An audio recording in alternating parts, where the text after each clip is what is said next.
I decided I grabbed another print out of my office, and I thought, in light of where I left off with you guys last time, I'd start back with another World War II example. So, any of you guys ever see the Band of Brothers series? Yeah, great series. So when it came out about 10 years ago, I was like, man, I got to get me a print of this. It had just started getting popular. I got this for about $300 to $350 when it first came out. Now it's worth 10 times that. It's worth about $3,400 because most of these guys, they were all in the movie series, and most of them are dying now. These are their legit autographs. So you remember these guys went through a lot. And even though these guys went on to tell their story and they made the movie, you know, Wild Bill Garnier, remember his brother was killed right around D-Day, and he's the one who killed tons of Germans, but he got his legs blown off towards the end of the war, remember? Buck Compton was there, his autograph is right over here, and he just couldn't handle the killing, so he had to leave the war. A lot of these guys were wounded physically and emotionally and had serious scars that are with them to this day. Now, to be honest, most of these guys, I think, have died or are not here anymore. But my point is, I want to help you guys. I'm trying to prevent you from the wounds, the emotional and physical wounds that will haunt you when you're older. Remember last time when I told you that when you get into your mid to late 30s and early 40s, you can really become remorseful for your past? So I want you to be a good SAE, not just now, but I want you to be a gentleman that looks back with few regrets later on. Today, like Dylan said, I want to talk to you about integrity and character. Integrity and character is, if I could define it, is who you are when nobody's watching, or who you are when everybody's watching. I'm going to tell you two stories today to kind of illustrate my thought. The first story starts in the 1920s. It's called the Roaring Twenties because of all the bootlegging and the illegal prostitution and gambling that was going on. And one person who ruled the 20s was Al Capone. As you guys know, Al Capone basically ran Chicago. He made millions of dollars in bootlegging, prostitution, and all sorts of extortion. And one of the reasons he did well was because of his lawyer, Easy Eddie. Easy Eddie was really smart, and he was able to keep Al Capone out of jail for a long time. And with that, Al Capone rewarded him. He had such a big mansion, Easy Eddie, that it took the entire city block of Chicago, one of the city blocks of Chicago. And he had a little son, and he had anything he wanted. They had maid service, beautiful home, nice cars, all these things. And he kept Al Capone out of trouble. Well, he started getting regretful, and he started going, you know, what am I going to leave behind? Nobody respects me. You know, we're kind of known as some pretty bad thugs, and I've got this son I want to leave as a good legacy. I want to leave him thinking about the right kinds of things. So one day he decided to do something that was really unheard of during that time. He decided to speak out against Al Capone and testify against him in a court of law. And as a result, Al Capone went to jail, but within just a few months, Easy Eddie was gunned down with machine guns in a back road. When he died, he had a ichthus in his pocket, he had a rosary beads, he had a poem that basically said, you never know when you're going to die. But Easy Eddie did the right thing when everybody was looking. And guys, I want to challenge you to be the type of man who does the right thing when everybody's looking around you. Now, fast forward 20 years from there, it's in 1942. We're in war against the Japanese and the Germans. And I want to take you to the Pacific. There was a guy named Butch O'Hare. He was a fighter pilot, and he was on the aircraft carrier, the Lexington. Well, one day they sent these fighter jets up to go fight some Japanese, and Butch O'Hare was in the squadron.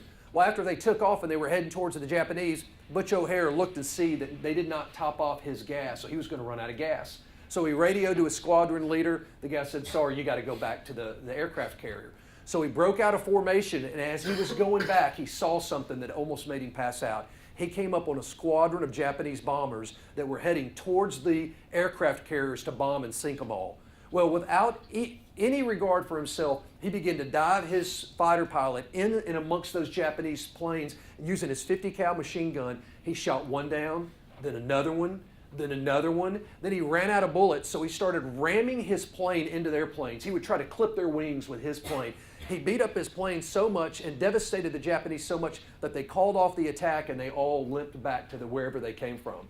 Well, when he landed on the aircraft carrier, all beaten up, the little video camera on his plane told the whole story. He became the first ace of World War II because he shot down actually not just 3, but 5 planes. and he got the Medal of Honor, and now Butch O'Hare is honored in Chicago with the O'Hare Chicago Airport, and they've got a statue of him honoring him between, I believe it's the first and the second concourse. Now, what's the connection of these two stories? Butch O'Hare was Easy Eddie's son. You see, guys, when you do the right thing, when everybody's watching, the younger guys one day, when you're upperclassmen and you live a life of integrity and character, the younger SAEs, the guys that come through behind you, they're going to watch you. And you know what? Hopefully, they'll do the right thing when nobody's watching. I want you to be that type of man, a true man of character and integrity, does the right thing, man, when nobody's watching. Let me tell you 2 ways that'll play out to help you in life. I was talking to John Green, who is the Sigma Nu advisor, and he's obviously very successful because he lives across the street from this guy named Eli Manning. All right, he's done very well for himself here in Oxford. But John Green said this: when you guys graduate, if you try to work for a guy like him, you know what he's going to do? He hires professionals that go look at all your social media and they dig into the past of your life. And if you have bad integrity and bad character, it just comes out in your social media. They find out about it and they'll never hire you. So that's why I want to push you and get you to strive to be a man of integrity and character, because I want you to be able to work for men like that. I want you to succeed. Another story is this. So for a 3-year span, I was one of the main chaplains for the Rebels with Coach Nutt. And one particular football player was really wild his first few years here, but he really began to turn his life around, and I began to mentor him. His name was Dexter McCluster. You guys probably remember the name. Just signed a $10 million contract with the Titans this past year. Well, Dexter agreed to give his testimony on video. And I got him in front of a camera one day, and he talked about how God had changed his life, how he wanted to be a man of character, and he was changing his ways. Well, we put that video online one Friday, and the next morning we were lining up to play Tennessee. And I went down into the locker room, and I didn't know it yet, guys, but as a chaplain, I was told that just to be ready, Isaac, because guys are going to get you to pray for them because they're scared to death that today might be their last football game, or they might not just have a career-ending injury, but a life-ending injury. So I didn't know it, but sure enough, man, these guys come and find me and ask me to pray for them. So I'm walking around praying over all these different guys, and Dexter comes up, and we start talking, and I say, you know, Dexter, you've really turned your life around. You're really becoming a man of good character and integrity. I think God's going to bless you, and I think you're going to have a good game today. He said, that's interesting, Isaac, because a lot of Tennessee players have been getting on Facebook and telling me all the different ways they're going to hurt me, and I'm scared to death. So I prayed over him. We went out to the game, and within the first half, he had scored 2 touchdowns. Well, he comes over during the game, and he says, Isaac, I'm scared to death. Can you pray over me? I'm like, dude, yeah, I'll pray for you. You're just scared, or you're just nervous because your heart rate, your adrenaline's going crazy. Well, I pray over him. He goes back out. He scores 2 more touchdowns, and because he becomes the all-time SEC rushing leader that game. Of course, we beat Tennessee. My point is this. I'm not talking about prosperity gospel.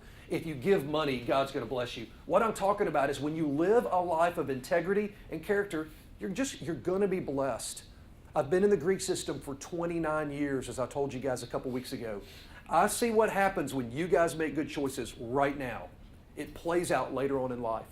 The type of person you marry, the way you raise your kids, the way other men see you in the community. I want you guys to be leaders. I want you to give back to this chapter now, but I want you to give back to the community wherever you end up in. Next week, we'll do one of 2 things. We're either going to talk about a man and his money, talk about being a man of integrity with your money, and we're going to talk about a man and his woman. My desire for you guys is that you'll succeed, you'll do well in both of those areas, and I look forward to seeing you next week, okay? Thanks, guys. Appreciate y'all.